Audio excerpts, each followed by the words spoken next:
one twali tulinamu obuzibu bw'ensasula nze ne Miki yali mukama wange by then nga bwe tumala okuyimba wabaawo obutali butuufu ekyo sijja kimunenyeza ensi bw'eta ate ffenna twali bato naye waaliwo obusonga kati for example nayimba oluyimba olwo sonyiwa munno bw'aba yeetonze kansooke na luno naye nze kyensaba yandimbuulidde eyo gye yagenda yafunayo mundi ndio wayimba ne Miki genda okulanga mukama waffe ayimbye if you renew a promise you renew a promise I will never did a lie strings neŋŋamba mukama waffe alabika yafunyemuko inspiration mu luno oluyimba ne lumunyumira ekyo nenkireka kubanga olaba olulwe nga n'oluno olwaffe if you renew a promise I knew a promise yanimba naye nze kyensaba yandimbuulidde eyo gye understand kamunyumira kuba kamunyumira nnyo mba ndi awo nyimbye kamusonyiwe ng'ayimba nasonyiwa muno bw'aba yeetonze yeewa omusonyiwe yandumanyi enokula naye afulumiza omukyala bw'abanga yeetonze neŋŋaa kati nno wandivaawo emitawaana kati nga nyina okwesegamu katono kati ate omukulu enyimba we zamunyumiranga ng'akubamu ebivuga ng'ate ennyimba nzikolera mu studio ye kati nga ndowooza kuba eri ye studio wayagala wagibeerera ye boss abantu bajjawa ekibagamba mbu ggwe walyamu Bobi Wine olukwe kyava ku show ya Serena ku show ya Serena 10 years of education yes olwo twali tulina rapport nadda emabega bwe yatandika bwe yali agenda okwesimbawo teyamala nakumpita naye nga nze nalaba ng'afunye another breakthrough in life kati kasita namanya nti agenda kwesimbawo ne ŋŋamba no it is time to go back and I give back to this man kubanga nalikodingira mu studio ye biki opportunity akasooka nakafuna nga let me go back and support kati nenzirayo mukubirako zizi campaign okitegeera kati bwe yajja wano mu show ku 10 years nayagala muyire ebimuli bingi for branding him nga nyina ekifaananyi kyenjagala okulaga ensi kubanga ab'ebitibwa bangi abaaliwo n'ensi ng'etunulidde nga njagala abantu bamujje mu kifaananyi kino kye bali bamulamiramu nti abo nga njagala kati namuyira ebimuli bingi nnyo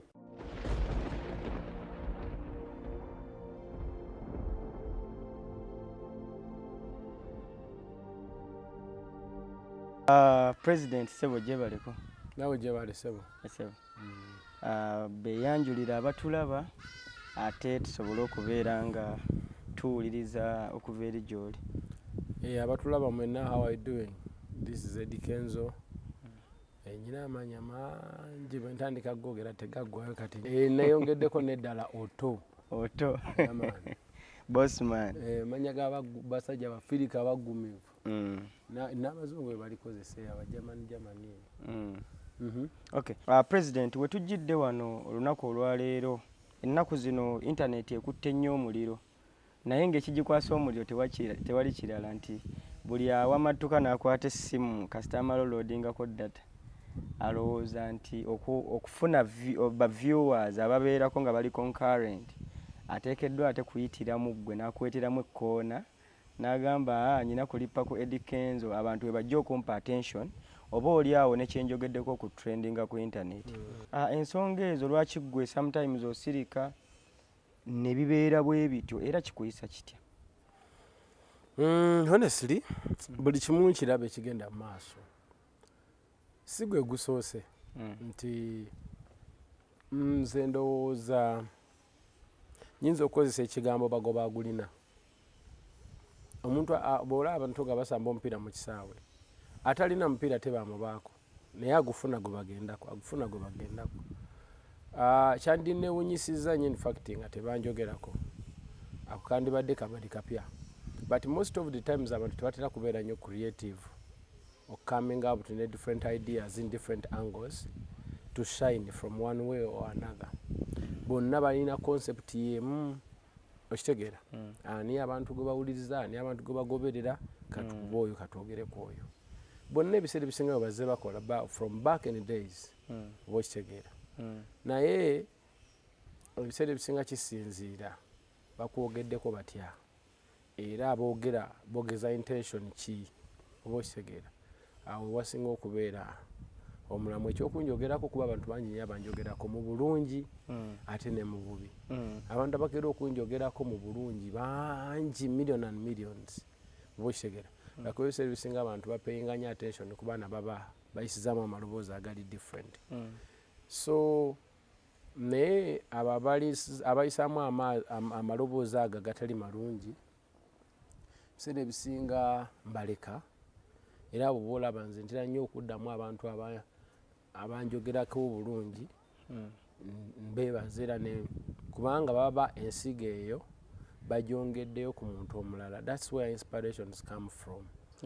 Buli omuntu bw'abeera eyo oba omwana oba omuntu omu oba omulala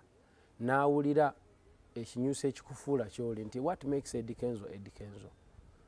waliwo ensonga lwaki ali kyali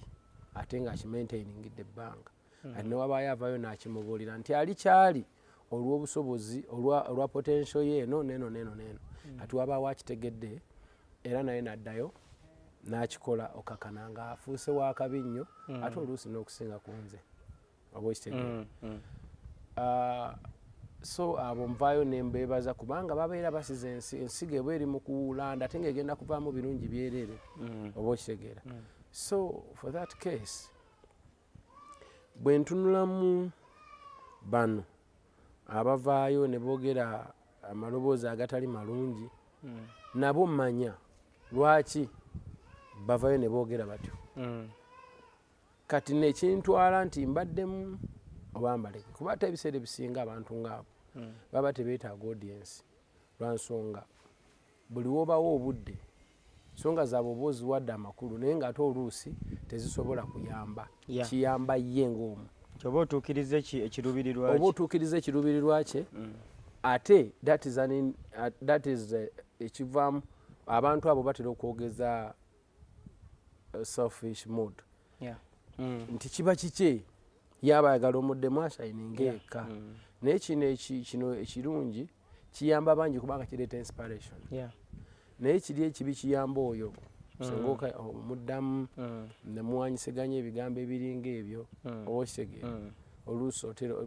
waliwo gwosobola okuddamu senga olaba nga alina point because me I'm not perfect also siri malayika nti buli kimu nkimanyi ku nsi buli naku tuyiga ne leero nkyayiga maybe oyinza okuba nga nawe watambuddeyo watali walungi yanthea bw'okirealizinga nti wano noosanga nakozemu ensobi you come out to clear oba n'okiyiga ate n'okikola mu butuufu but most of the times bano abantu bendaba manyi ekiboogeza batyo manyi ekibannemezaako manyi nalwaki tebanjagala manyi nalwaki ebiseera ebisinga bw'otunula be bantu benava nabo emabega abamu abalala be bandyagadde okubanga balinga nze oluusi nga bakusooka nayo n'obayitako oluusi nga bansooka nayo nembayitako abalala nga bandyagadde okubanga nze naye nga tekyabalema ekyo oba okitegeera kati ne bawulira nga tebasobola kukitereka kusalawo kubanga they console themselves through abusing me oli abantu abamu bwakuvuma awulira bulungi afulumya ekigambo n'awulira nga akkakkanye nga bw'onalaba abantu bwe banyigagana olinagala oli n'alukuba ono awulira nga akkakkanye kati abantu abamu ye bw'abeera nga competition emulemye oba biki anyiiga bawulira bubi kubanga bakola ebintu bingi okwagala okuba nga ffe naye bwe bigaana bawulira nga bafunye ne depression kati bw'afulumya ebigambo ebibi n'akuteekako enziro it makes them feel good so what you do you keep quiet you let them heal at some point okitegeera so kyova olaba sitera nnyo biwa budde nti oluusi osanga kibayamba nga bw'oba tomuwadde kadde kuvaayo n'akukola ebyo ate ayinza okugoinga into depression or something maybe kiyinza okuba kibayamba one or another kuba omuntu yemera omulanga akuliko leero n'omwaka ogulijja n'oguliddako kugamba nga gwe wafuuka alinga nga akuba akagoma nga kyafuuka kyaku abaawo wonna mu ngeri emu oba endala tomanya bw'omuleka n'afulumya ebigambo ebyo oluusi I think they feel good and have a sleep at the end of the day so you let them also benefit in that way nogamba nosaba busabi mukama ku protecting from such people kubanga ate bayinza okuvaamu ebiseera ebisinga oli ayinza okureactinga mu kwogera naye eriyo omulala ate ayinza okureactinga mu kutuusaawo obulabe so webaza mukama okubanga asigala akyakukuumye kubanga eri ababeera baagala okulaba mu ntaana so emabegako emyaka ndowooza nga 6 in the past abasinga baku defininganga omu ku bantu abali hot tempered oba omuntu gw'osobola okwogerako ekigambo n'akusitukirako n'akulumba gy'oli oba nakukuba. Twabirabako Kasuku bwe yagezaako okwogera ebitanyuma ekyaliwo twakiraba naye ebbanga lino tugambe mbu okuze mu ndowooza oyize kwebuulirira okubeera ng'osobola meditatingire ewaka awo n'ogamba let me chill these guys kubanga ebikwogerwako buli lunaku sina buli lunaku wabula buli ssaawa ne kati waliwo abali mukola ki abali mu kwogera naye ate tukusanga ng'oli happy man era nga minding your own business.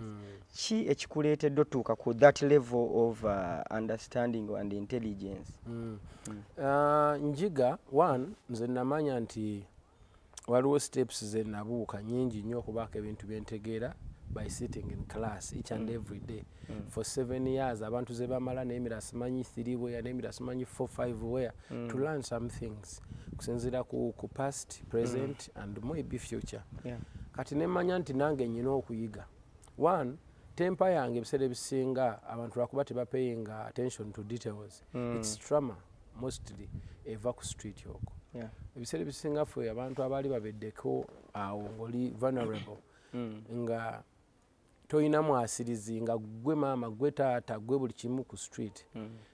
twayita mu mbeera y'okusomoozebwa nga bwega nti ogula essaati olwaleero ng'omaze omwaka mulamba essaati olina emibi ya bituli naye lw'ofunye akasente n'oyoteeka akasaati ku mubiri oli najja nagamba gijjeemu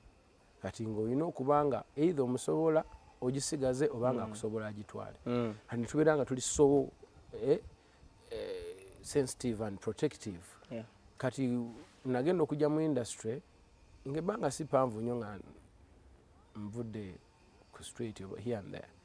kati nga tempo eri waggulu nnyo naye by time goes by natandika okumanya nti so abaagala okunteeka ku ttaka they are tapping in my temper okuntriggerlinga to put me down kuba nabalaba nga bankyokoza each and every day ng'ekigendererwa kyabwe kunteeka ku ttaka kubanga omuntu anyiize sometimes akola ensobi. Nze nalabako omugenzi Moze radio bamutriggerlinga nnyo okulaba nti yavaaku nga buli kaseera kubanga yali ayimba nnyo nga n'ebyakabi bingi nnyo abantu byebatalina alina factors nyingi abantu ze bala nga tebayinza zifuna and the only way gye basobola omucompeting is kumuteeka ku ttaka and it is something they've always been doing to me balaba nga my creative levels ziri waggulu nnyo okitegeera bamanyi I'm a producer, I'm a songwriter, I'm a director, nze ndi full package nyine ebintu bingi byenkola as far as creativity is concerned nga bo bakimanyi tebabisobola olina kwata oba weakness yo nabanga gyakwata naye nga yeerabidde strong point yo ekufudde kyoli ye kyatasobodde nakutuukako kati ye ne babeera nga baga kati omusajja ono waliwo byalina bo baba babimanyi kubanga bo bali mu field yemu ate omuwagizi atasobola butamanya ne bagamba engeri erukali so omunafu yamu ezikuvaayo ne tumuteekako propaganda ne tumusiiga kala embi so that naffe tubaako babikola nnyo that comes after gwe okugaana okubaanukula not even ne bw'oba obaanukudde kubanga ekigendererwa kyabwe kuvaayo okubaanukula but still ne bw'oba oganye okubaanukula aba balina okulemezaamu lwa nsonga bwe batakwogerako ne basirikira ddala jjukira gw'osigala ogenda kuba ekyokola okimanyi kati gy'okoma okugenda waggulu bawulira defeating eyongera okubatuula mu mitima because bo bennyini babeera baali baagala bakunafuye oveeyo weerege nabo babeeko kye bafuna bw'ogaana bw'osirika n'otabaddamu jjukira gw'osigala ogenda kati gy'okoma okugenda bawulira nga defeat yebatula era baba balina okudda so that is something that cannot stop today or tomorrow zino embeera mukyaziwulirira ddala nga abantu batwogerako batukuba propaganda batusiiga colors embi here mu ngeri emu oba endala because abamu nno munnange bazibu oli nagayo twebaza mukama okubanga bigambo bye bikyava otherwise abalala ayinza n'okukuba essaso bayinza okukugulira oba bino ebintu tubirabyeko mu nsi bize bibaawo ja tusaba busabe mukama nti akyali protectinze eri abantu abo naye ng'okuba nti bajja okustopinga they might not stop today or tomorrow naye nze ekyokuba nti nasalawo mbaleke mbeereyize kivudde mu kuyiga nakumanya intentions zaabwe nakumanya bwe nyinza kukozesa weakness yange negifuula strong point to keep moving because nange kimanyi ndi muntu alinamu ka short temper naye kenfugako nange kenwanako each and every day okula nti embeera ya street mungi soka nengisaba mukama agintaase kati ate ndabe wano wentuse kubanga mnolonga street kid olina obuvunanyizibwa nyina abaana nyina omukyala nyina famire nyina fans banga abantu nulidde ab'ebitiibwa nyina kati olayo mukama ansaasidde ndi mukozi wa gavumenti kakati otuuka ekiseera n'olabanga olina okubanga otandika okubanga nti enswa bwekyusa eriiso nga naawe okyusa envubo so kyova olaba nti nange I don't remain the same. I keep on learning and changing in a way when wemba nga nsobola okufittinga mu current situation so that I can have a good future. President, emabegako ate ku kitiibwa ekyokubeera nti oli president w'abayimbi bonna mu ggwanga Uganda ate president w'eggwanga yakugonnomolako ate ekitiibwa ekyobwa advisor senior presidential advisor on creatives. Recently twali ku press conference n'okitunyonnyola who our senior presidential advisor is okwawukanako ne ordinary presidential advisor era abantu bakitegeera naye ba creatives banno oba actually ndowooza abali mu sector y'abayimbi abamu bali worried nti Eddie Kenzo anaasobola okutufuniramu ekyamakulu mu mulimo ogwo president gwe yamuwa oba obuvunanyizibwa obwo kubanga president Museveni abantu abasinga bamumanyiko ekifaananyi ky'okubeera nti tawabulwa era erinnya lye eryattibuhabulwa abamu lyebafuula ne bagamba nti oyo omuzeeyi takola ki ye tawabulwa sometimes abeerayo nekyeyasitiikingako nga ye ate n'akubuuza omubuulire kyewandyagadde akole naye nga ye alina decision ki eyiye era balowooza mbu byogenda omuwabula for the creative sector mbu ayinza obbireka obula essaawa kiki oyinza okwogera ku nsonga eyo? Honestly speaking, every day is a brand new day. Buli lunaku oba buli mulembe n'ebyago ate nze ndowooza nti this time around nze ndi Eddie Kenzo katulabe ate nze ensonga ezange anaazikwata atya kubanga nze sitera nnyo kukola bintu bya kusaagasaaga. My very serious man, njagala nnyo okulaba nga ndaba development mu community mu society njagala nnyo okubeera mu environment nga ngattako kubanga mukama yeyampa mante eyo yokuba nti nfuuka ow'enjawulo nsobola okuba nga ngatta ku bantu bange bempangala nabo n'ensi yange yennyini okutwaliza awamu kati sikiwa nti nno nyinza obutakola yampukwasa omulimu gw'okuba nga mbeera omuwabuzi mu creative sector ekyo kiri erinze okuŋŋaanya ba creatives n'enfuna ideas zaabwe n'okubakolamu omulimo okulaba nti tusobola okuvaayo n'ebiteeso ebyo byennyini ebituufu ebitagenda kuyamba ffe abaliwo ffekka wabula n'abalijja so mu ngeri eno bweti ey'okuba nga tuvuddeyo olwedda atulonze atuwadde omukisa tuuse ensonga zaffe era naffe ne tuzireeta mu butuufu bwazo sikiwa nti ayinza obutatuwuliza kubanga nze okuva lwe navaayo nenzikiriza ngende mu State House ntule n'omukulembeze njogere naye nze kennyini nayiga kuba nagenda nakifaananyi kirala nga nange mpulira ebyo byebagamba nti kino ali biri ali bino nagenda n'ekifaananyi ekyo nga ndi biased naye bwe natuukayo yanjigiriza ebintu bingi era namuyigirako ebintu bingi okuva olwo twatandika okufuna conversation naye ebintu byonna bye namugamba naddala ku nsonga z'abavubuka biri mu kukolebwa byebimu bye tuli mu kulabako by the time fe twali nga tukyali mu embeera ey'okubanga we nabeerera ennyo naddala ne mwami Kyagulanyi ensonga zaffe ezimu zaali zakuba nti abavubuka gaapu eyali nnene nga president ensonga z'abavubuka ziriko ng'era program gavumenti ezirina naye ng'ebiseera ebisinga size eziteereddwako nnyo amaanyi ensonga ezo ne nzimugamba ne mugaffe ng'abavubuka bw'otukuziza naye ebingi nnyo ebimiisinga mu bulamu bwaffe waliwo gaapu awo gaapu eyo nambuuza tugifiirinze tutya era ne ntandika omubuulira ebiyita ewange n'ebiyita mu mikono gya gavumenti emirala bingi ndi mukubirabako nga byapeninga oba okitegeera naye nga that came from a conversation I had with him kati ndi mukubiraba nga biri mukubeererawo ddala ate biri mu kuyamba kati bwebanga yanasobola okubanga mubuulira ebyo nze mubuulira ebintu n'abikola kitegeeza na wano ajja kubanga akola ki nga bingi abikola kubanga era naye yenyini okuvayo nanesigana nga tujja kubeera omwabuzi wange mu creative it's because amanyi nti ebbanga lyonna lyenafuna naye conversation nemubuulira bwe yakikolamu research ku ground yasanga kituufu era bali mu kubikolako bingi babikozeeko okitegeera amakulu tewagendayo ate kwenoonyeza bibyo wayogera ekituufu nakipasivinga in the right nze sibadde bubinzi okuva olunaku lwe nakuba ennyimba nesitandika okuhitinga nengenda e Bulaaya my life changed naye nga ate nyina okukozesa position eyo okulaba nti ate nyamba kuki nyamba ku nsi yange oba okitegeera kati nga bw'oba ofunye meeting n'omukulembeze tosobola kwogera ku bikwata ku ggwe wekka olina kwogera byaffectinga mwenna ng'abavubuka kubanga obuzibu olina buzze lwa nsonga owulira ng'oli neglected naye ate kitegeeza sigwe muvubuka we kabangi bafiiringa the same way kati ng'olina omubuulira how we feel generally so that abaako engeri gya solving ensonga eyo may I believe the future is bright naddala nga abavubuka twewaddeyo ne tujja bangi ne tutandika okukolagana naye ne tutandika n'okukolagana ne program za gavumenti bwe tunaavayo ne tukwatagana ne gavumenti nga ne tugikasukidde bukasukizi mayinja naye nga tukkiriza gye tugiwulirize naffe tuwulirize we are going to develop tujja kukula tujja kukolagana bulungi era tujja kukula mufo ky'okubeera nga tukaayana bukayanyi ekyovula nze bwe nafuna naye conversation n'abakulu ba gavumenti abalala ab'enjawulo namanya nti okuleekaana obuleekaanyi tekimala naye ate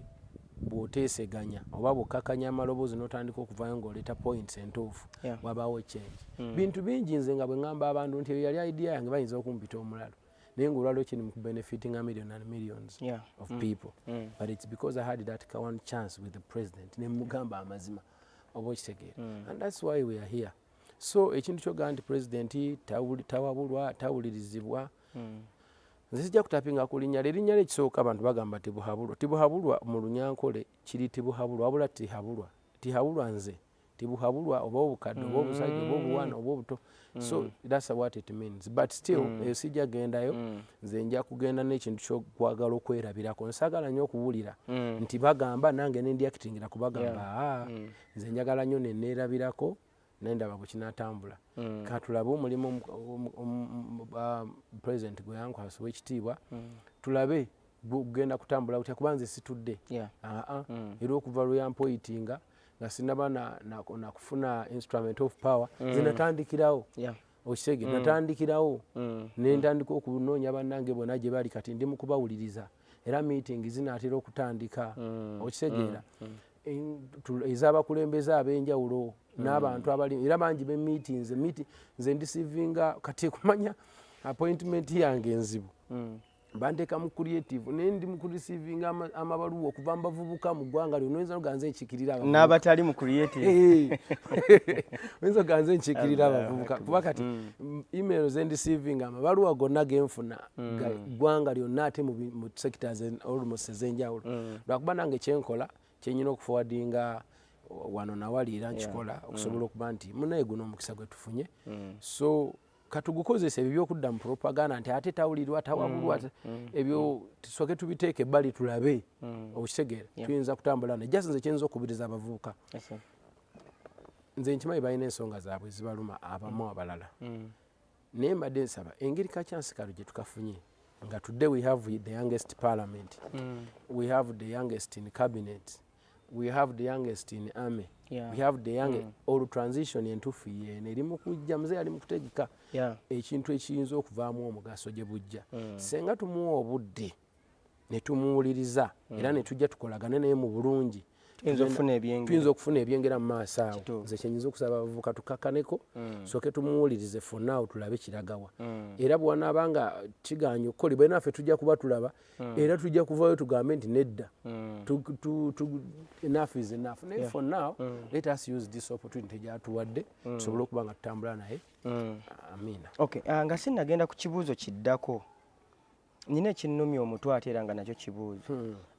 president sipaaniyo oba obudde bwo bwe wamala nga oli mu Firebase span ye oyinza gidefine ng'otya yali yenkana etya nze mmanyi ate ekibuuzo ekisookera ddala kye nja okugamba I was not an official Firebase member. I never been admitted to Firebase. Naye nali neeyitibwa Firebase kuba ekisooka nali njagala nga ndi muwagizi waayo. You were a fan? Ekyokubiri nafuna opportunity nembeera recognized by Bobby nga nyinawe nnyimba naga omwana oyo ngaayimbye bulungi kati MC eyaliwo n'amuwulira nanga yasiimye ennyimba zo nakeerayo andabeko mweyanjulire nti yenze gwe nabadde ennyimba natya saafuna nnyo kakisa kumulaba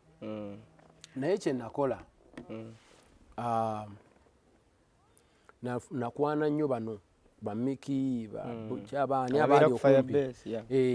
bwe twatuukira n'okufuna idea eyimba ne Mick Wine akayimba kayimba netukarekodinga mu Firebase nalikodingirayo ennyimba 2 musonyiwe nendikodingirayo ne yanimba nasooka yanimba ne Mick then nendikodingirayo musonyiwe kuba nzijukira solo ndi ate namukolera mu Dream Studio ye sole nanga tumukolera ne wapade nga maze okujja makindi but bwe twakuba akayimba ne kayitinga ne Mick natandika okutambula ne Firebase nga nyimbira mu time ya Mick olwokuba nti wali kati ofuuse ties naye nga introducinga Mick then Mick nayimba ennyimba ze then bwatuuka okuyimba olwo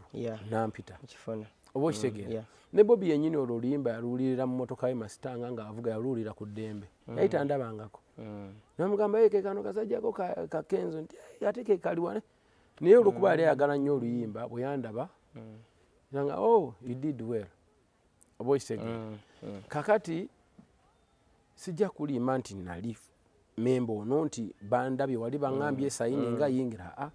naye nakozesa opportunity ey'okuba nti nno ndikoganize nti nyimba bulungi neŋŋendayo ovuuki nkimwebaliza nnyo kubanga ne studio gye twalikodingiramu oluyimba ye bali bagiyita Firebase studio luli olwayanimba nalikodingirayo yanimba ne musonyiwe okitegeera kakati sijja kulimba nti kati that's the situation omuntu yenna ali eyo yayinza okufuna engeri gyakitimingamu naye nze ate Firebase yansigala ku mutima nesigala nga ajagala so nga lwaki saasobola kusigalayo okubeerayo kubanga ndowooza ebiseera we naviirayo yali atakkiriza mbeere mu Firebase era yampita emagere nanga mpulira yagala kwawukana ku Mick Wine naye sigala naye jangu tukole okitegeera naye nze olwokuba nalina ensonga zange nga sisobola twali tulinamu obuzibu bw'ensasula nze ne Mick yali mukama wange by then nga bwe tumala okuyimba wabaawo butali butuufu ekyo sijja kimunenyeza ensi bweyita ate ffenna twali bato naye waaliwo obusonga kati for example nayimba oluyimba olwo sonyiwa munno bw'aba yeetonze kansooke na luno naye nze kyensaba yandimbuulidde eyo gye yagenda yafunayo mundi gye wayimba ne Mick genda okulanga mukama waffe ayimbye if you renew a promise you renew a promise I will never did a lie strings neŋŋamba mukama waffe aleka yafunyemuko inspiration mu luno oluyimba ne lumunyumira ekyo nenkireka kubanga olaba olulwe nga n'oluno olwaffe if you renew a promise I knew a promise yanimba naye nze kyensaba yandimbuulidde eyo understand kamunyumira kuba kamunyumira nnyo mba ndi awo nyimbye kamusonyiwe ng'ayimba nasonyiwa muno bw'aba yeetonze yewa omusonyiwe yandumanyi nokula naye afulumiza omukyala bw'abanga yeetonze neŋŋa kati nno wandivaawo emitawaana kati nga nyina okwesegamu katono kati ate omukulu ennyimba we zamunyumiranga ng'akubamu ebivuga naye ng'ate ennyimba nzikolera mu studio ye kati nga ndowooza kuba eri ye studio wayagala wagibeereramu ye boss ate nga bw'abanga kali yakiyagiramu akantu ate nakana agezeemu akantu kitegeeza nja kuleeta tuni nnyingi abemu tetumalize nga you understand tutagala kwesikana bakulu kyo ne mbaviira ne ntandika ebyange you understand so kati awo simanyi omuntu alaba eyo ayinza simanyi bweyinza ovaayo bikusobedde n'okutya kubanga okutya kwa buntu n'okwagala okuuma ebinajja mu maaso oba oli awo kubanga oyinza oba nga wali ndowooza tolina nnyo nnyo era bwe navaayo awo twasikanye omuguwa bingi nnyo ebyabaawo nga baagala okukomyawo ebingi ebyabaawo nnyo nga biyita bapulezidenti b'amarediyo nga biyita mu bannamawulire biyita mu badj bisinza kujja kuteeka wano mu mpewo because one I appreciate the fact that nafunirayo platform kati obwo obutono obwayitamu obuleka ofunirayo entandikwa olwo okeera n'okola big talent bw'ovaayo otandikirawo big talent natandikirawo amaanyi ogajjawa kubanga n'okubanga ebyensasula tebyali birungi n'ovaayo out of fear n'okwerinda bagamba okwerinda si buti ojjawo amaanyi n'okuyiiya amangu ennyo n'ogamba let me start up big talent. One nze nali wanjawulo kati nga bw'olaba nti Firebase eyo yali more of Jamaican influenced of Patois, gangster, badman, what kati nze ate nali wanjawuloko nze nga njagala nnyo ebintu by'okubeera classe always been a classic man nga njanyonza okubeera clean smelling good you know kiwowo njagala nayagalanga nnyo okujja ku stage omuntu alabe ng'omuyimbi azze superstar kati ng'ate nze amove that nature kati nentandika okulanga nyina okubanga nenzimba ekintu kyange nenzija nenfuna attention y'abantu abaagala that kind of lifestyle ng'ate balinamu ku ssente ne bampagira nnyo ne batandika okunzimba ne batandika okunsupportinga okitegeera nentandika okurecordinga quality good videos what nafuna support nazimba fan base awo ey'amangu mangu naye ng'ate abantu nga it's a classic one ng'abantu balinamu kasente ba corporate from offices and stuff enkola ey'okubeera ng'abantu buli balaba nti Eddie Kenzo yeekubye kahudu ku mutwe n'akagula nawe yeekubye jampa bwe kyatandikira ddala ku bye ekyo nakifocusingako nnyo nze bwe nali nzija mu music nina ekintu kye nasangawo abantu nga they are more of importing but not exporting ideas they were importing ideas era olaba bafa nnyo those of Eagles n'abalala nga but they are some of Congolese influenced then ate bano abaaliwo by then tugambe baraga more of influenced by Jamaica era bawulira araga gundi simanyi kompiasi biki simanyi obawulira simanyi mafini biki wine this you understand kati nze neŋŋamba no I have to export an idea to there not importing okitegeera so nentandika coming up with my own ntandika creating a music kuva mu ngeri eyange kuva gwe n'ocreatingawo culture eyiyo n'ocreatingawo ekyange ekisobola okubanga ate naffe kuba nalaba nga wano tulina ebintu bingi ebiyinza okutwegombebwako abantu abalala that's why namanaginga okufuna that ka breakthrough akokubiri international bw'obanga ovuddeyo gwe kiwavaayo mu bulungi nga tolina gwoyombye naye naye olw'ensonga zo z'otugambye the statements you made vuweki byessejjusa nakati kubanga he deserved it so kati abantu bwe batapinga awo ne bata naye nga nayongeramu ebintu bingi nnyo okusobola okubanga afuna weight yes ate nga byonna byaliwo in presence of so many people including bebekulu namuyita nga njagala mugatta naye ekifaananyi ekyo era abantu bakirabe nti omusajja ono kati akuze is going to be a honorable takyali mu byantaloona nga kyenjagala okulaga kubanga it was impactful yes kati abantu akavidiyo ako ke batema ne bakomyawo olw'obutakwatagana bwenyina naye kati nkufuna bulungi okay oyina omuyimbi awo bwentera olaba ku federation on some occasions nga ku jam session yoyo era nga ye new elected chairman board owa UPRS omuyimbi oyo yakoze statement n'agamba mbu ayagala kugenda wa President Museveni amusabe akkirize Bobi Wine okubeera nga dda atandika okuddamu okuyimba ku stage wanene Uganda akkirizibwa actually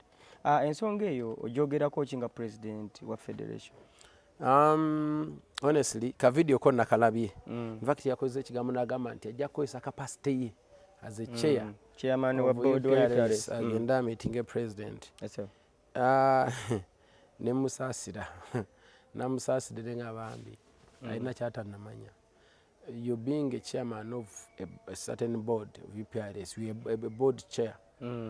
Ekyo kiinako maawo n'okola emirimu gy'ekyo waliwo bw'otalina kuyingira nnyo ate kwereetera bizibu. So n'ebizibu ebiri mu UPRS bingi, sijja kwogera bingi ku ekyo. Of course idea zize ng'omuntu akkirizibwa okukola kyayagala, naye nze ndowooza ndi concentratinze nnyo ku nsonga za UPRS kuba ebizibu ebiri mu UPRS bingi ebyetaaga otereeza. Abantu bonna abayimbi bonna babanja UPRS ssente eziweza n'emyaka n'emyaka, singa bakeera ku makya ne batandika okuzibanja kiyinza okufuuka ekirala. So let him concentrate there because there is a lot of problems. Bino ebiri political because he's not a policy maker, he's just there for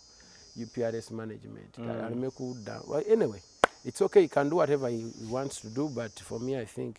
he should let him concentrate more on his job. Okwawo ku ntebe ye n'okutereeza ezo irregularities ebizibu ebiri tobimanyi bingi. Tukyaba UPRS fe tukyagiresebwa base batabakyabanja loyalties fenna including me sijangayo yadde ekikumi. So just you can imagine, you can imagine ebizibu bingi ebiri awo. Ebizibu ebyo bingi asooka alwana ennyo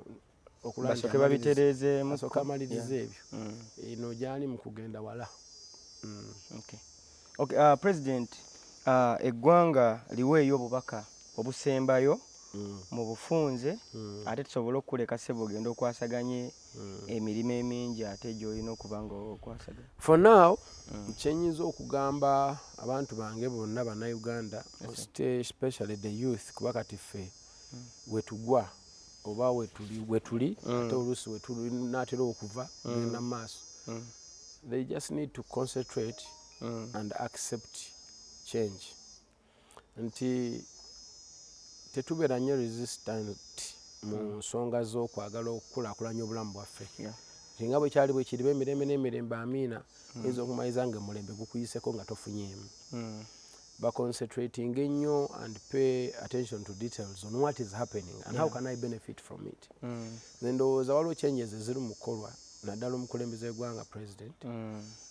nga senga abantu banazitunuulira nnyo oba banaziwuliriza ng'abavubuka they actually going to benefit. You understand? Ze akuze ali mu kulaba nga akola ebintu awinding up okulanga aleka Uganda ewantu wasobola ogitwala mu maaso ebyasa bingi. Buli muntu yenna nayefaayo n'awuliriza ate nakkakkana neyenyigiramu, their future is bright. That's what I can tell them. However much abantu amaloboozi gali waggulu, onayogera kiri onayogera kino, they are taking advantage of internet and TikTok and ebigambo biri buli omu ayogera kike. I will advise you not to be part of that. Ebigambo ebyo bingi oyinza obuliramu. Concentrate, pay attention to details so that you can have a bright future. Yes. Okay. President, tweyanziza nnyo ate okubeera nga otuwadde obudde obwo bw'otuwadde kubanga siyinza kiteekinga for granted. Thank you so much. Amina bambi. Okay.